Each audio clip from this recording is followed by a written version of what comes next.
ఈరోజు ఇద్దరు ఆదర్శ రాజకీయ నాయకులకు సంబంధించిన రోజు. ఒకరు నీలం సంజీవ్ రెడ్డి గారు, రెండవ వారు పుచ్చలపల్లి సుందరయ్య గారు. నీలం సంజీవ్ రెడ్డి గారికి సంబంధించి 111వ జయంతి రోజు, సుందరయ్య గారికి సంబంధించి 39వ వర్ధంతి. నీలం సంజీవ్ రెడ్డి గారు స్వయం కృషి స్వీయ ప్రతిభ ద్వారా ఒక రైతు రాష్ట్రపతి కాగలడు, ఒక గల్లీవాసి ఢిల్లీవాసి కాగలడు, ఒక సామాన్యుడు అసామాన్యుడు కాగలడని నిరూపించాడు.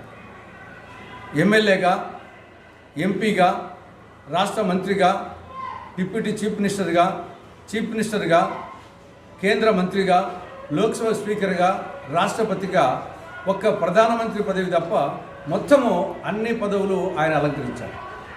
ప్రతి పదవికి ఆయన న్యాయం చేశాడు. పదవులు తనకు కాదు, తన వల్ల పదవులకు అలంకారం తెచ్చాడు.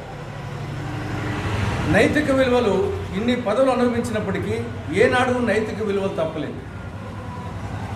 బస్సుల జాతీయకరణ విషయంలో సుప్రీంకోర్టు ప్రతికూల వ్యాఖ్యలు చేసిందని ముఖ్యమంత్రి పదవికి రాజీనామా చేసి నైతిక విలువలు నెలకొల్పాడు. స్పీకర్ అనే వ్యక్తి నిష్పాక్షికంగా